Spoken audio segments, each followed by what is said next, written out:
All right, so this is going to be our final video for the polishing week, and we're talking about polishing, and that is again a expanded function that the dental assistants in Massachusetts are able to do. So on-the-job trained dental assistants are not able to do this.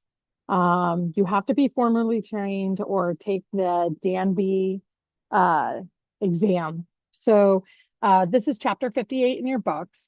Again, I'll try not to go down a rabbit hole, but coronal polishing is removal of that biofilm. It's the technique of removing plaque, which is also biofilm, plaque and stains from the tooth.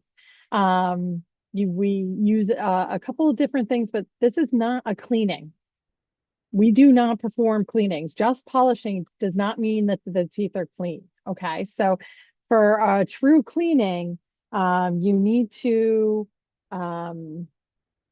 remove the hard tartar and calculus, and only in the state of Massachusetts, only a dental hygienist or dentist can perform that. So here's the Massachusetts scope of practice. So this shows you that under general supervision, so the dentist does not have to be in the office, but you are considered formally trained and you can polish teeth.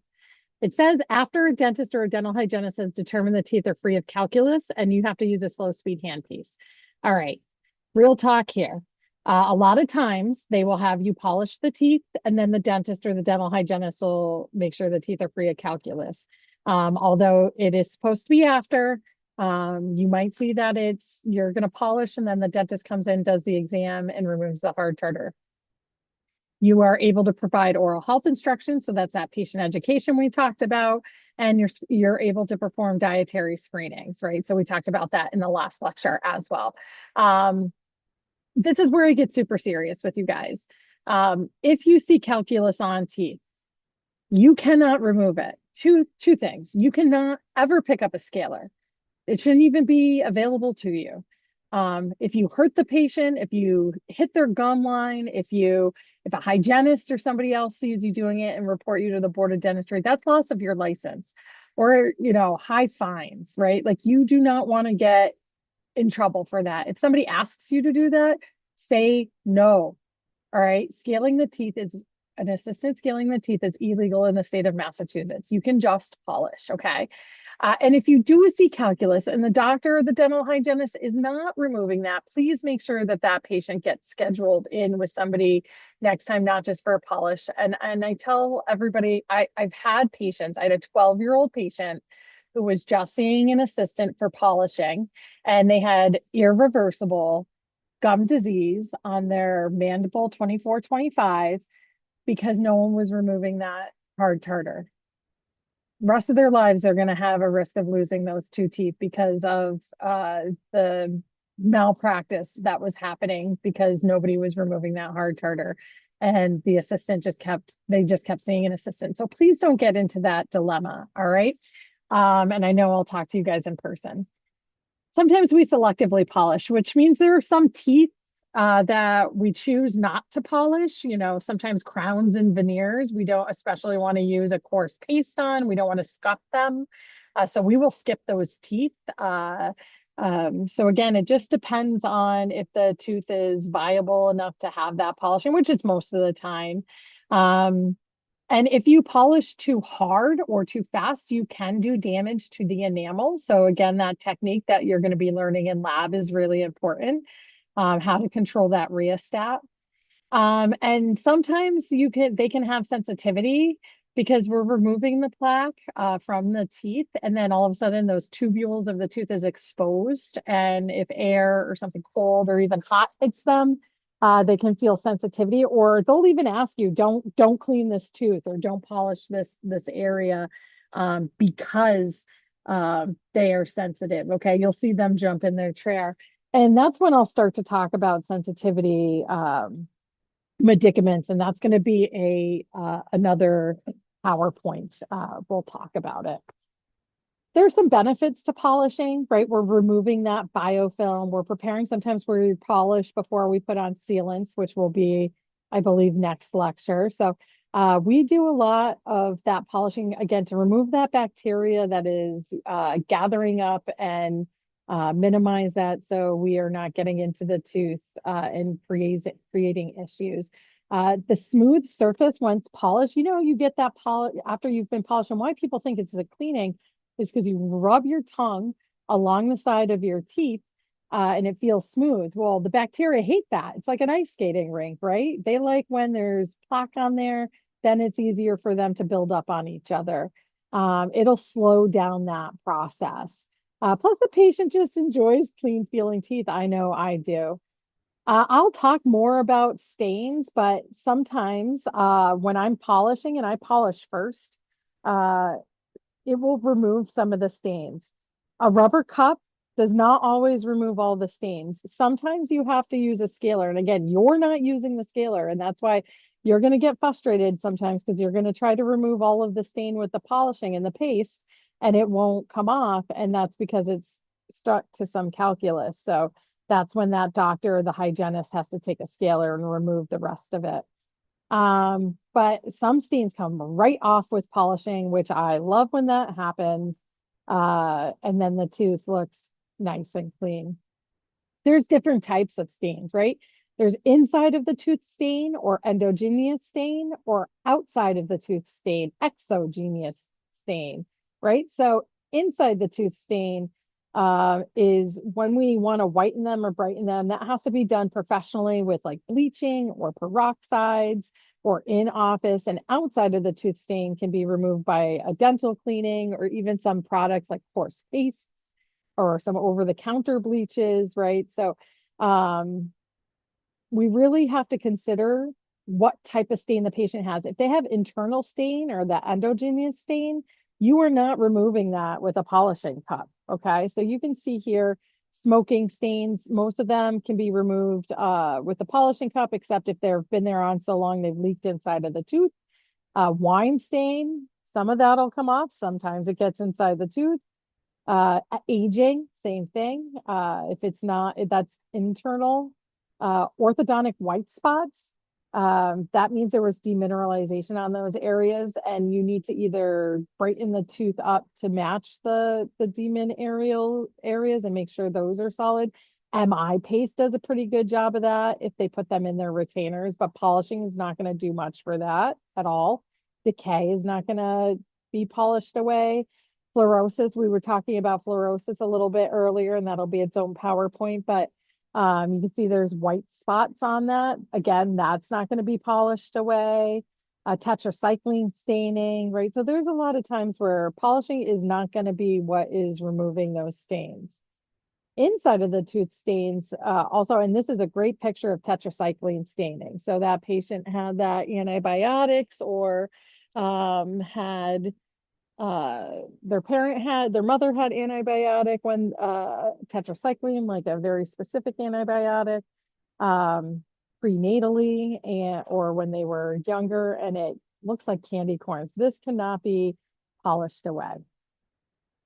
All right, so there are a couple different ways. You're going to be doing rubber cup polishing, and this is the most common technique where you put the paste on the rubber cup or the bristle and you put it onto the tooth. There's also a way to remove stain and biofilm called air polishing.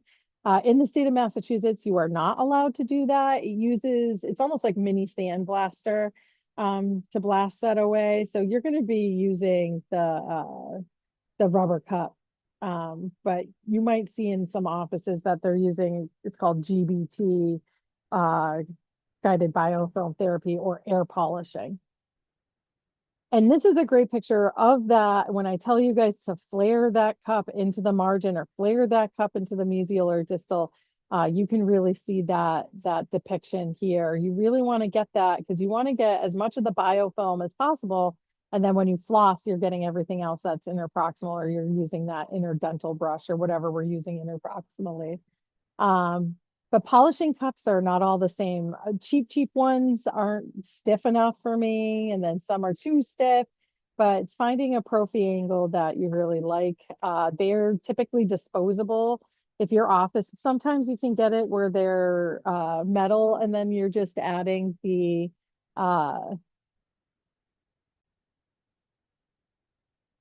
You'll see, like it'll be a autoclavable Profi angle, and then the rubber cup you is disposable and you put on and off. I don't see that. I don't think I've literally never seen it really being used. Here's a great picture of the rubber cup Profi angle. I showed you guys the bristle in clinic. I love the bristles for sealants to get in those pits and fissures, but I also use them for ortho.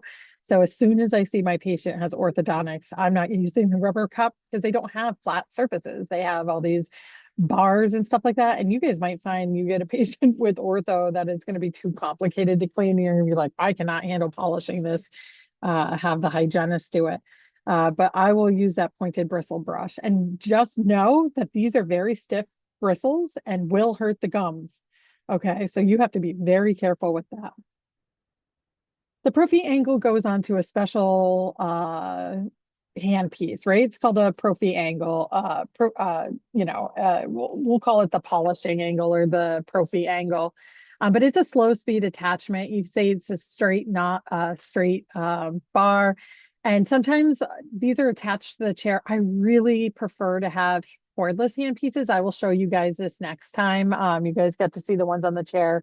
Hygiene has a couple of cordless handpieces, but when I am able to, I use a cordless handpiece because it's just better on my arm and my shoulder. It's not as heavy, and especially if you got wiggle worm kiddos, you're not attached to the chair.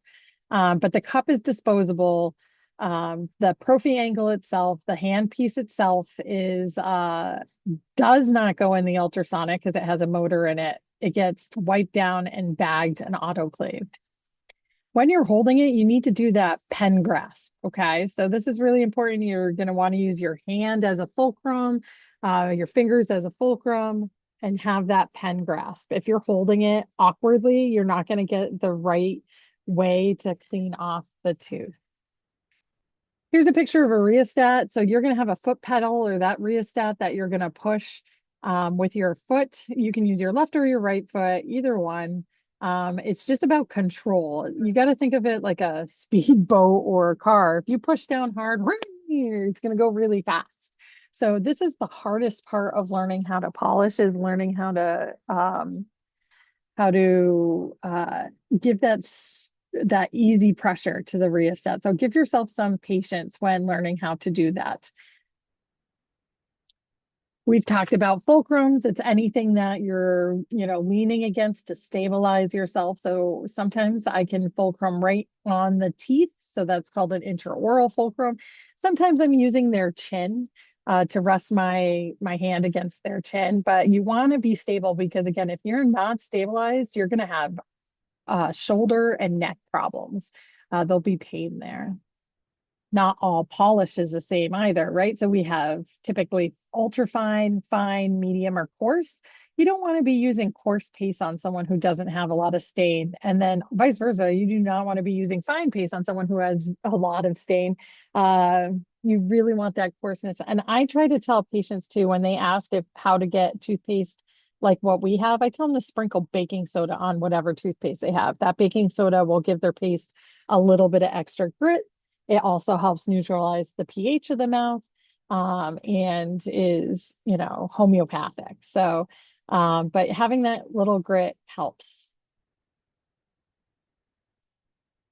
When the patient has bridges and crowns and implants, we really don't need to be polishing. I'll polish the gum line where the natural tooth is, but you shouldn't be using especially a coarse paste because you can scuff their dental work and thousands of dollars, right? So there is some diamond or aluminum oxide, like very low abrasive toothpaste that are specially made for prosthetics. So if your office has them, definitely use that when doing that. Otherwise, you can selectively polish and skip right over them.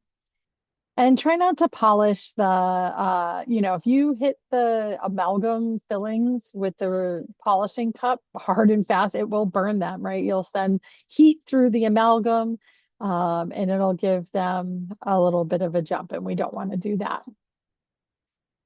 Again, the slower rate the cup is moving, the lower abrasive it is. You want to maintain a light, steady pressure when using the rheostat to make that cup swivel. Some cups too now have it where they have like splatter guards, which I like, and it's a little piece that comes off the Profi cup and it helps prevent splatter.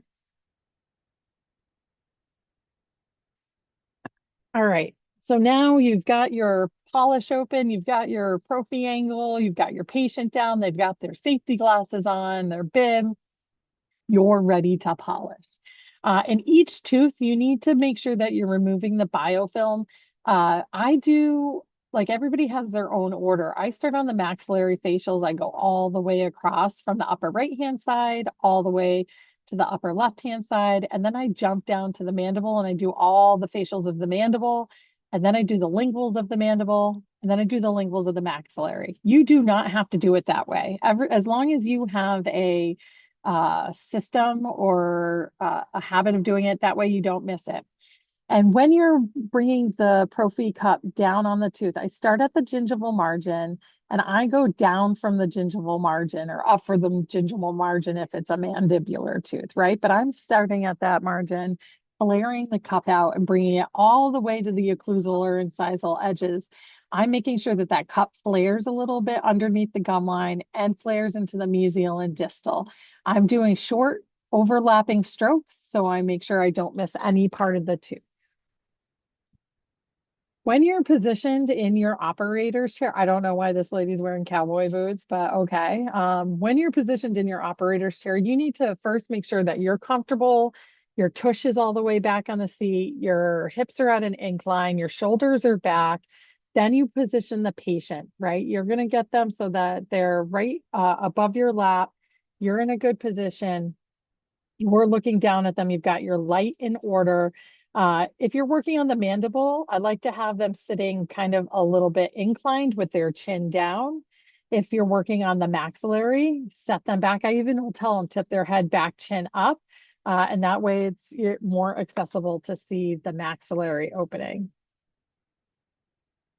You're going to be rolling around. So again, you by this chart, you can see sometimes I come all the way down to like 8 o'clock, 9 o'clock. Sometimes I'll roll up to 12 o'clock. It just depends on where I'm feeling comfortable with the patient. We'll work with that on lab.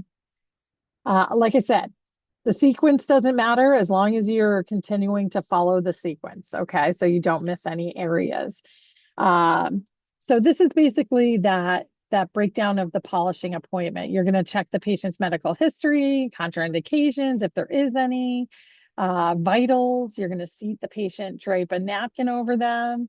You'll ask them to remove anything that's prosthetic or like a partial or any appliances like ortho, like the trays or retainers. You're going to disclose them. You're going to make sure they're wearing their glasses. You'll explain the procedure. You can show them the disclosing solution like we talked about in lab, right? Like here's pink and the darker the pink is, the longer it's been there. And that's biofilm and that's bacteria pooping all over your teeth, right? And we're going to remove that for a smooth surface. You can go through these. These are just helpful hints on where to sit and how to have your patient for each quadrant. So you can take time and move through that and look at that. It will be helpful for you while you're doing that.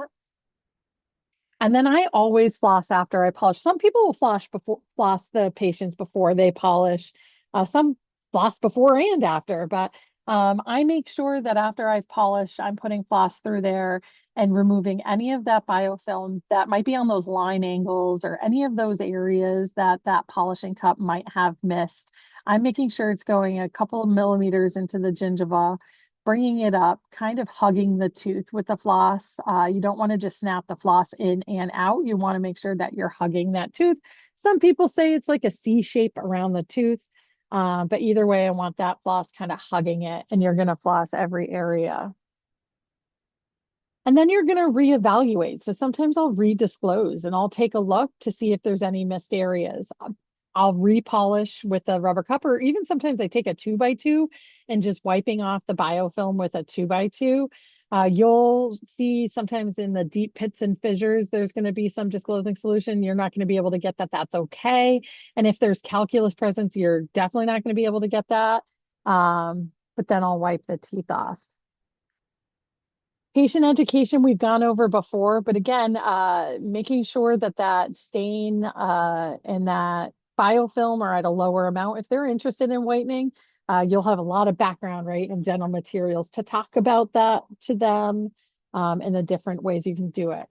I also wanted to point out that there was another PowerPoint on stains. I will take some photos for this for the quizzes, but this was really optional. It is a longer PowerPoint, but I think it's a really good one. So I'm not going to lecture to this, but I want you to be able to go through it.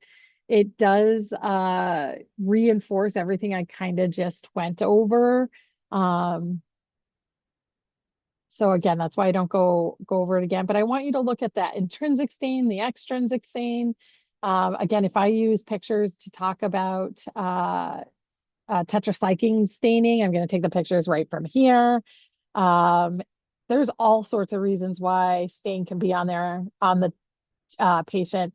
And again, we're not going to be able to get that all by polishing. So some of the stain, you're going to be like, I can't get it off. I don't understand. And they're going to have to see a hygienist or a dentist, mostly a hygienist. But again, this is a really good PowerPoint to study for some of these stains and to understand what you can and what you can't remove.